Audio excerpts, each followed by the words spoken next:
Her whole case has been so atypical and just boggled a lot of people the entire time. I knew there was something very, very serious, more than just thought she had asthma, thought she had other things going on, but there was something else going on that we didn't know about at the time.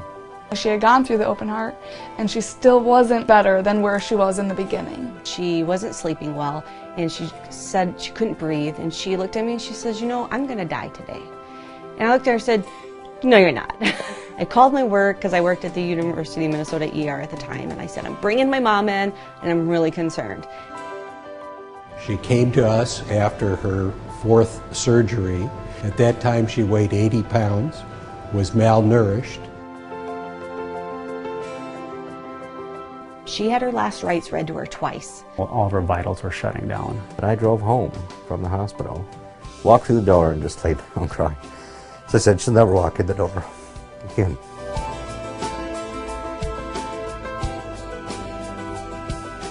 In the medical field, she's got what's called a hostile chest, and I don't think that there's a thoracic surgeon in the nation that would open her up even on their best poker days.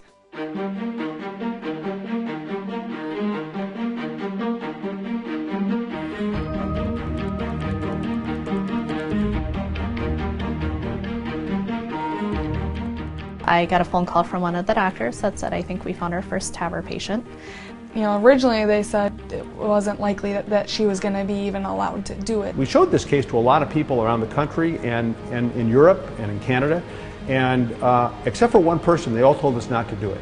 The concern was that the valve, the new transcatheter valve, wouldn't stick in place. And that was because her valve narrowing was caused by radiation to the heart, not the usual degenerative process that occurs in older people. The uncertainty of how, you know, this valve was going to take hold and whether it was going to stay into place and everything was a huge scare for everybody. It was a family decision of what are we going to do, what can we do. We weren't willing to accept there's nothing, you know. Although it was risky, the alternatives were a steady downhill to death. The entire team was there to answer every question. These people became family. They weren't just your physicians. There's nothing more special than knowing your mom's going on a table with people that are going to cry that night if something goes wrong.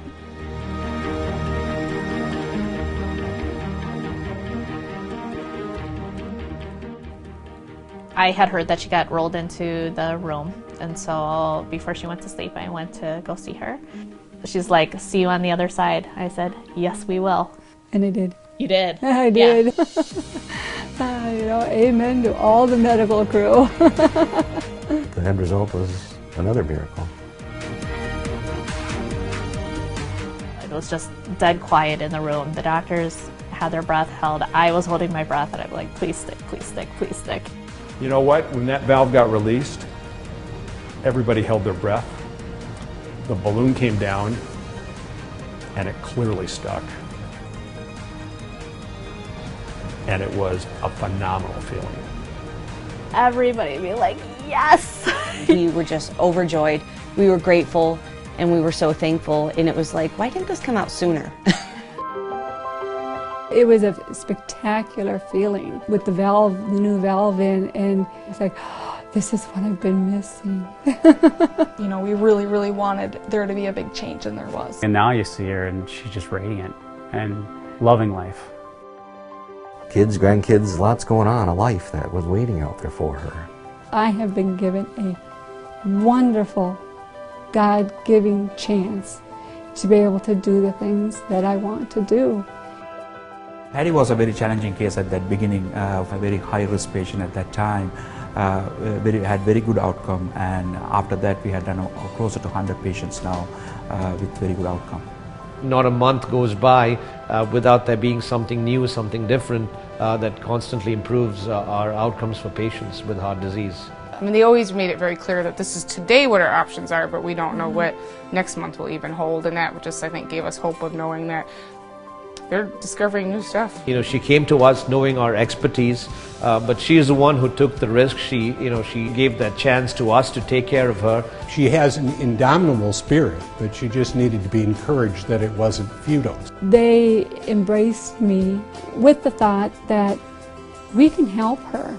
We believe we can help her. Nobody along the path of everything that has happened was ever there to say, I'm going to be here. Even if it was 11, 12 o'clock at night, Catherine would pop in and she'd say, here I am, I'm just checking up on you. And it's like the feeling, the warmth of knowing that somebody took a personal interest in how I felt was just overwhelming.